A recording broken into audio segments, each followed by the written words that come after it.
Sur le grand écran, la vue cockpit 2D, où on a le tableau de bord, on a la vue du paysage, un pare-brise, on peut appeler ça.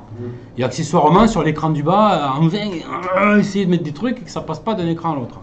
Ou alors, sur l'écran du bas, c'est pour ceux qui arrivent, mettre un GPS. Bon, ça, c'est un truc qu'il faut essayer de ne pas faire.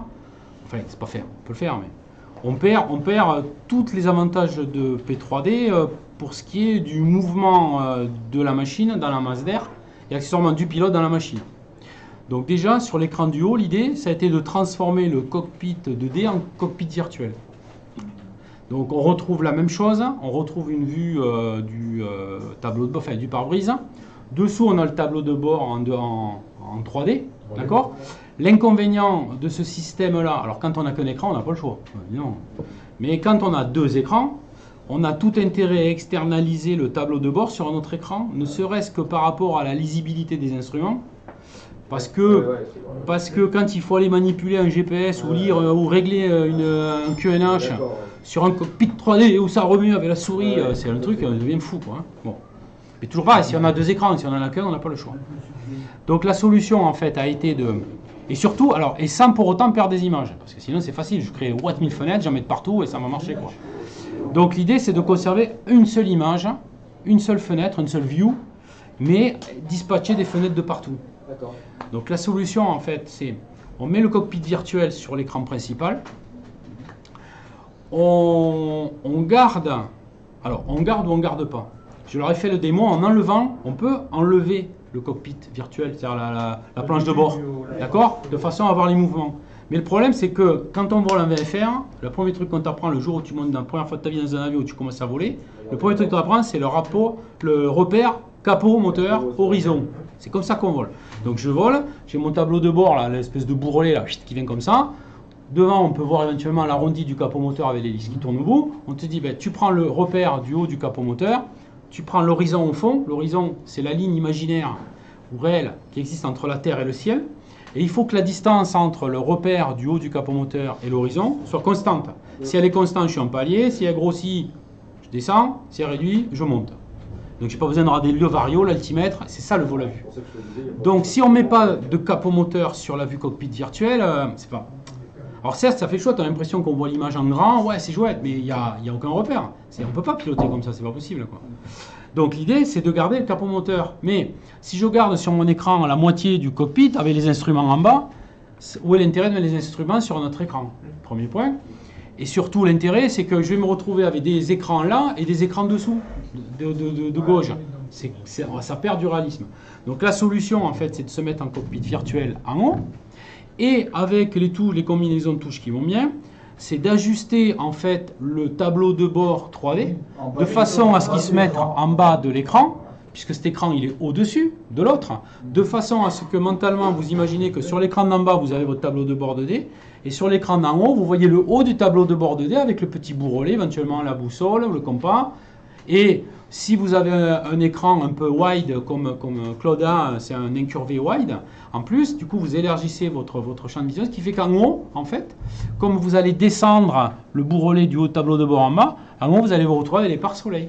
Oui. Et du coup, en un seul visu, c'est comme si vous étiez assis dans un avion, vous voyez le haut de l'avion, le bas de l'avion, et accessoirement les montants des portières sur le côté, les portières au côté. Aussi, et tu vois l'hélice tourner. Tu vois le moteur, le capot moteur vibrer. Voilà. Et surtout, quand tu vas voler, tu vas voir ton repère capot moteur.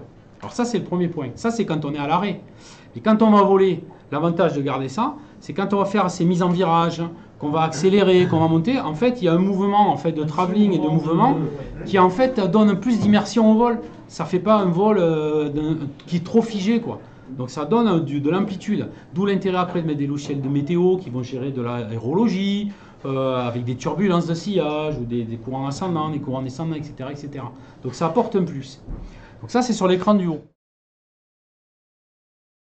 Sur P3D, on le verra tout à l'heure, il y a un menu qui s'appelle Instruments, d'accord? Et on a tous les instruments de l'avion. Il suffit de sélectionner l'instrument, faire un clic droit, de faire un dock. Donc il va se mettre en fenêtré, on le prend, on le met sur l'écran du bas. Donc en bas, on s'ajuste son tableau de bord 2D. On déloque tout. En plus, on peut faire un dock et le locker de façon que même si je passe la souris dessus, je ne risque pas de déplacer mes fenêtres en bas. J'enregistre mon vol sous Cessna 172 par exemple. Et la fois d'après, quand je vais lancer le simu, je lâche la situation 16-112 et mes fenêtres sont pile poil. Je ne passe pas 3h30 à recaler mon truc, mon tableau de bord, machin. Tout est calé. Mais t'es en mode plein écran ou t'es en mode fenêtré? Plein écran. Dans l'écran du haut, t'as pas la barre Windows, c'est toute la merde là. T'as plus rien. Ni en haut ni en bas, t'as plus C'est rien. un seul écran dont le bas est le second écran. C'est ça. C'est un seul bureau Windows. Donc tes tableaux de bord, ils sont faits en 2D, ils sont en 3D. Alors, celui-là, non, il le met en 2D, mais ça dépend des modèles, tu les as pas sur tous. Et d'après En bas, t'es en 2D. Alors, la majorité des avions qui existent dans le commerce aujourd'hui ne fournit plus de cockpit 2D. La majorité. Il ne faut pas dire la totalité. C'est plus standardisé. Ce qui est une énorme erreur. Hein. C'est une énorme erreur. Parce que pour piloter comme ça, dans cette vue, enfin, moi je suis désolé, mais... Encore une fois, si on n'a qu'un écran, on n'a qu'un écran. Évidemment, si on n'a qu'un écran, on peut faire autrement. Je prends dans le cas où on en a au moins deux. L'intérêt, c'est de garder ça sur l'écran ici, et sur l'autre écran qui est positionné en dessous, où il y a le volant par exemple, où on met en fait uniquement, toc toc toc, on fait une fenêtre dans laquelle en fait on met que ça. Par exemple, exactement, que ça. Mais au lieu de faire nouvelle fenêtre vue des instruments, ouais, je t'écoute. c'est cet instrument, c'est cette image-là. Vous allez voir. On ne peut pas le faire parce que les deux écrans ils sont clonés. Mais mentalement, imaginez-vous-le. Regardez le principe. Regardez. Donc c'est l'écran du haut. Là. Ça c'est l'écran du haut. Donc là, c'est le siège qui monte. Voilà. Ça c'est l'écran du haut. Et la souris, tu le descends. Avec le chapeau chinois, tu le descends. Voilà, tu le mets là. Comment tourner. Alors après, tout dépend. Plus vous avez un écran là, si vous avez du triple head, vous pouvez voir les montants de portière. On est bien d'accord. Hein. Donc l'idée, en fait, c'est de positionner son truc de façon où on est le mieux installé. Sauf que là, par défaut, les réglages sur P3D, ils sont un peu à chier parce qu'on ne peut pas faire ce qu'on veut. Ouais, donc tu as des logiciels, moi j'utilise ZDoc, avec ZDoc on peut vraiment se positionner exactement comme on a Tu envie. peux regarder un peu vers le haut peut-être. Un peu vers le haut. Comme Regarde, ça, vous mais voulez non, pas monter, regarder. Et La oui, vue. mais comment Passer je la fais vue un peu vers le haut. La flèche du haut dans le pavé numérique. Là je monte, là je descends. Tu Pas veux contrôle, incliner la comme flèche, ça ouais. La flèche du haut dans le pavé numérique, non? Tu regardes, ça. tu montes la tête là, c'est pas toi qui montes. Tu crois que je monte la tête hein? Ouais, tu montes la tête, ouais. Ok. On va faire un truc vite fait à l'arrache. Voilà, c'est la vue du machin. On est d'accord? Comment tu fais pour les instruments? Après, je vais dans l'instrument. Ah, Tac, voilà. je vais chercher mon IFR panel. Vous le voyez, il est là mon IFR panel. Voilà. C'est bien une nouvelle fenêtre. Ok. Alors ça, on peut le faire parce que c'est sur. Là, je vais faire ça. Ici, je fais clic droit, undock. Et cette fenêtre-là, je la mets sur mon autre écran. Arrivé sur l'autre écran, imaginons qu'on est sur l'autre écran. Je le mets en plein écran, tant qu'à faire. Hein. Et là, je fais loquer. Alors là, il n'y a qu'un écran, donc il le met sur la même, évidemment. Mais en fait, il est loqué. Et après, je fais ça.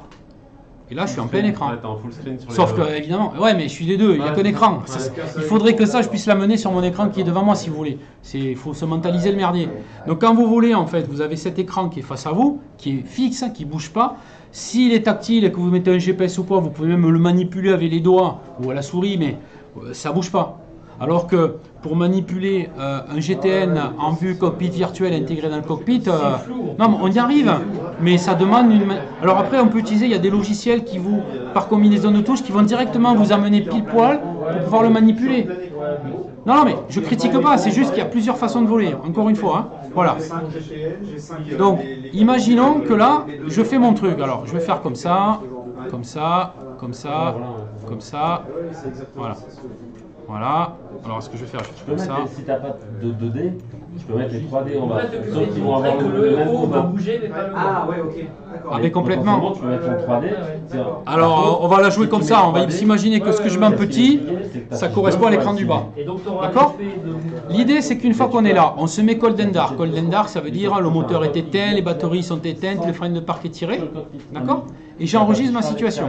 Donc la situation, je vais l'appeler au nom de l'avion. C'est là où P3D V5 est extraordinaire. Personne n'en a parlé, mais c'est extraordinaire. Vous allez voir le génie du truc, quoi. Ouais. Et ça, il n'y a que la 4.5 qui fait. J'enregistre la situation 16.912. Là, je suis aligné à Alderney. D'accord. Bon. Alors, c'est quoi pour sortir, vous me dites hein. Si je fais résume, je vais dans l'os. Et si je fais exit Mieux, P3D, c'est- si je fais exit, il va pas fermer P3D? Si, ferme P3D. Ouais. Résume, je reviens là. Alors c'est la fin du vol. Ah, c'est ça. Et non? New scénario. Le scénario? Voilà. Donc regardez, avant quand on faisait load et qu'on chargeait la situation, qu'est-ce qui se passait? Je prenais l'avion à l'aéroport que j'avais choisi. Oui ou non? Vous êtes convaincu? Ouais. Maintenant quand je fais ça, je reviens à l'écran d'accueil. Et si je veux partir, je fais OK. Pourquoi ça fait ça? À condition que la case qui est en bas, là, show en start-up, elle soit cochée. D'accord? C'est quoi l'intérêt? Comme je vous ai dit, j'enregistre une situation. Moi j'ai fait ça pour l'Embraer, parce que l'Embraer a des fenêtres de partout. Et si à chaque fois que tu fais un vol, il faut remettre le FMC là, le GTN là, tu perds le boulot. Donc tu enregistres ton vol avec comment on a mis nos fenêtres et tu te mets au parking de Toulouse. Mais ce vol-là, tu vas aller voler à Montpellier. Donc qu'est-ce que tu faisais avant? Tu chargeais l'Embraer, tu te retrouvais à Toulouse, et à Toulouse, après tu faisais go to airport à Montpellier. Et bien maintenant, tu n'as plus besoin. Parce qu'en fait, tu vas charger ta situation prépositionnée à Alderney, mais si je fais changer airport et que je mets un autre terrain, Regarde sa configuration de fenêtre. je vais me retrouver là à Guernesey Mais avec ta avec mes fenêtres configurées comme j'avais fait dans ma situation. Vous voyez ce que je veux dire? Et s'ils ont fait, c'est que la 4.5 qui fait ça. Donc s'ils ont fait ça, c'est qu'on ne doit pas être les seuls à procéder de cette manière-là. Ça tournait sur la 4x4, moi j'étais comme ça déjà en 4x4. Ah moi ça marchait pas. Hein. Ah ouais. Ah non, je n'ai pas la fille. Ou en 4.3 mais pas. Enfin moi la dernière, c'est moi j'ai découvert ça sur la 4.5. Ouais. Ah ouais. Depuis un bon moment sur la Par contre, la Ouais. fenêtre, Elle a disparu parce qu'il aurait fallu la mettre sur un autre écran. À mon avis c'est ça le problème. Parce que quand tu as un cockpit, Tu vois, par contre elle est, tu vois, elle est sur l'écran du bas, mais qui n'existe pas. Ouais. Voilà. Et d'ailleurs regardez l'écran du bas, c'est parce que j'avais fait ça, j'avais triché en faisant ça. Non, mais tu l'as Alors, regardé avec la il faut s'imaginer que l'écran du bas c'est de 2D, donc ça ne bouge pas. Ça veut dire que regardez, quand j'accélère, vous avez déjà le mouvement de suspension, en 2D on n'aurait pas eu ce mouvement. L'avion il serait parti comme Par ça. contre, ce que tu disais hier, c'est que si il n'y a pas de 2D et que vous mettez un 3D, non seulement il va bouger, mais en plus c'est un deuxième affichage. Ah oui, c'est ça, regardez View, Voilà. il n'y a qu'une fenêtre. Voilà. Si je peux faire ça, il y en a beaucoup qui font ça. New Cockpit, Ah tiens, fais-le voilà, mais en- seulement si vous faites View, il y a deux fenêtres. Et autant j'en mets, autant le FPS. Alors, par contre, tu peux lui montrer, parce que je lui disais, si vraiment t'as pas le choix et que tu veux mettre tu peux mettre le cockpit virtuel only. Regarde, Oui, à la place. Sélectionner cockpit, à cockpit virtuel only, et du coup, ça t'affiche que le cockpit. Donc tu peux récupérer l'intérieur comme tu zoomes, en fait, de manière à aller sur le truc, mais au moins ça t'affiche pas toute la photo et la 3D à l'extérieur, quoi, tu vois. Et l'avantage dans ce cas-là, c'est que tu as les ombres aussi qui se déplacent Ah ouais. sur ton cockpit. C'est ça. Ah oui, Et s'il bouge, vas-y, il bouge ou pas alors quand tu donnes un coup de... Théoriquement, il devrait pas. tu peux virer le manche, enfin c'est actif. Ouais, tu vois, il t'affiche vraiment le... Et le cockpit virtuel, à la limite, il bouge pas. Je parle de celui-là, hein, il s'entend. Ouais, il bougerait pas alors, le cockpit only, il bougerait Alors pas. attends, on va essayer de le faire T'enlèves le gaz, et tu vois. Ah oui, il y a des ondes. En bas sur la 3D, il y a des Voilà, ondes. et puis suivant ton inclinaison, C'est vrai quoi. tu récupères les ondes. D'accord. Qu'est-ce qu'il y a tu dis Non, il bouge pas. Le cockpit virtuel en bas, il bouge pas. Il donne pas l'effet de bouger. Il donne pas les effets, donc ce qui est très bien en fait. Donc ça permettrait en Par réalité contre, c'est le de deuxième pouvoir affichage quand même, quoi. utiliser un cockpit déporté sur un deuxième écran, même si on n'a pas de cockpit 2D. Moi, je le Voilà. fais ça. D'accord. Après, il faut juste rezoomer, machin. Et... Oui. Après, bon, après là il y a tellement de framerate qu'on ne pourra pas voir s'il y a un impact. C'est ça le problème. il y a certains Ah, c'est chiant, ces machines trop puissantes. Hein. Désolé d'avoir Après, ça fait sent. le fait. Ben, on peut régler le problème, hein. Laisse-nous la main, tu vas voir. On va toucher 2-3 paramètres. Hein. Donc voilà, ça permet, comme vous voyez, de pouvoir mettre ça sur un écran en bas et de voler avec ça. Sauvegarde en devenir, hein, parce que Et les écrans du bas, il vaut mieux qu'ils soient en 4 tiers. Par contre, je suis un peu bien. C'est quand Les même. écrans du bas, il vaut mieux qu'ils soient en 4 T'as voulu un tiers. virus, c'est Pour ça afficher ça. Ça dépend, regarde si tu veux prendre les radios avec. Ça dépend ce que tu veux. Tu veux les radios avec ou autre ou machin, Ouais, ça c'est une dépend. question. Ouais, Ce qui est intéressant, c'est d'avoir mais. Que quelqu'un rond soit rond et pas C'est intéressant, c'est d'avoir tactile celui du bas, quoi. En réalité, j'ai l'impression. Alors, c'est peut-être une impression, on va voir. hein. Qui bouge quand même. J'ai l'impression que depuis qu'on a mis un cockpit virtuel supplémentaire, il n'y a plus les mouvements sur celui-là. Parce que regardez, regardez la cellule, elle bouge pas là. Ouais. Ça fait comme du 2D. Enlève-le pour Si voir. maintenant je le remplace avec du cockpit normal, est-ce que ça fait pareil ou pas? Non. Parce Il qu'en bouge fait, pas le pour cockpit l'instant. prioritaire, c'est celui-là. Et pas c'est pas celle-là l'image active. Clique, ouais, Attends, clique déjà, sur le- déjà, je vais fermer celle-là. Ouais. Ça s'appelle bouffer la planète. C'est vrai que le cockpit. Mais il bouge pas. Non, il bouge plus là. Celui-ci, il bouge pas. Alors que normalement, il y a toujours un peu un effet de descente. Ouais. Ah oui, même sur les Quand tu virages, coupes les gaz, sur les quand tu mets virages. les gaz ou que tu coupes les gaz, Là, je suis t'as coupé. ce- Là, je suis cet effet coupé. de Et là, de toute ralentissement, façon, d'accélération. on va le faire décrocher. Regarde. Ah, la Ah oui, batterie, il n'y a rien. le tableau de bord devait descendre ou monter. Ça, c'est quand même bizarre. Non, attends. Et on l'a vu au démarrage pourtant. Ah ouais, ouais, quand on faisait les Ah, freins. si, on l'a vu là, tout à l'heure, on l'a vu. Donc là, ça le bouge pas. Non. Non. Je crois savoir. Ah, vas-y, dis-nous. Je crois savoir. Alors, dans les paramètres, dans les options, dans la partie générale, alors c'est pas là, je vais regarder. Hein. C'est Je dans permets de regarder, c'est pas là, c'est pas là, c'est pas là. Ouais. C'est. Ah, mais là, déjà, regarde là. Ouais, puis là. Ouais. Visualise les effets. Ouais, mais là, ouais, là, il faut mettre la top. Vas-y, c'est de mettre tout. Tu me réalises à fond. Voilà. D'accord. Et puis de toute façon, c'est là aussi. Ça, c'est les mouvements de tête. Donc s'ils sont pas Ouais. touchés, tu les vois pas. Ah oui, on l'a vu les instruments de l'avion. Ok. Alors. Voilà. Là, vous voyez la différence? Regardez la cellule. Comment elle est revenue là. Regardez en haut comment ça me. Je monte. Hein. Waouh. Là, je redescends. On revoit le machin. Donc là, déjà, c'est plus cohérent. Alors, remets On va le refaire.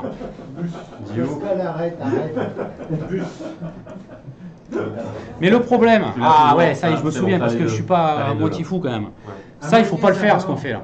Ouais. Eh oui, non mais. Parce que là, on a une machine qui tourne à 300 images. Alors il y en a, on dit ouais, c'est magique. Mais à la maison, ça fera pas pareil. Parce que ici, on met un cockpit virtuel. D'accord? Un cockpit virtuel qui effectivement permet de compenser le manque de cockpit 2D. Je rappelle que ça, c'est l'écran du bas. D'accord? Et regardez là. D'accord? Regardez, maintenant je vire le cockpit virtuel Tu mets un cockpit de et je mets un cockpit 2D. On va le monter. Il se souvient de la fenêtre de tout à l'heure, lui. Hein. Là? Ouais, t'as qu'une vue. Eh oui, il n'y a qu'une view. Ouais, c'est ça, ouais. Eh ouais, ça change tout. Sur des... Eh ouais, ça change tout. Alors évidemment, il n'y a pas le double paysage, mais ça change tout. Ça change tout, parce que tu mets un avion un peu costaud, un PMDG ou quoi, ça fera Et la plus pareil. lecture est quand même plus nette sur la vue 2D. Ah ouais. Quand tu zoomes sur un Après, t'as pas les effets d'ombre, t'as pas tout ça, mais de toute façon, c'est ce qui fait que ça rend le truc plus gourmand. Ouais, mais les effets d'ombre, ça a été Et réglé. Bretagne, bah oui, mais moi après j'ai mon système. Bah, oui. Mais un spot. Bah ouais. Moi, ce que je vois, c'est qu'on lit mieux les instruments. Voilà, ça tu peux le mettre sur un écran dédié. C'est ce qu'on a fait chez Claude hier. Sauf que les instruments 2D, tu les as pas sur tous les avions. Voilà. Alors la solution, elle est simple. Ça ressemble à FSX. Là, c'est du hein. Cessna 172 par défaut du simulateur FSX qui marche sur P3D. Donc la solution, en réalité, c'est de prendre le panel de ce Cessna 172 2D et d'aller le mettre sur un A2A ou sur un Carenado qui n'en a pas. Et du coup, quand tu mets ce panel de... panel 2D. Ah, c'est pas si simple parce qu'il faut quand même garder le cockpit virtuel de Carenado ou de A2A. Sinon, tu vas perdre toute cette partie-là est dans le fichier du panel. En fait, il faut mixer les deux. Quoi.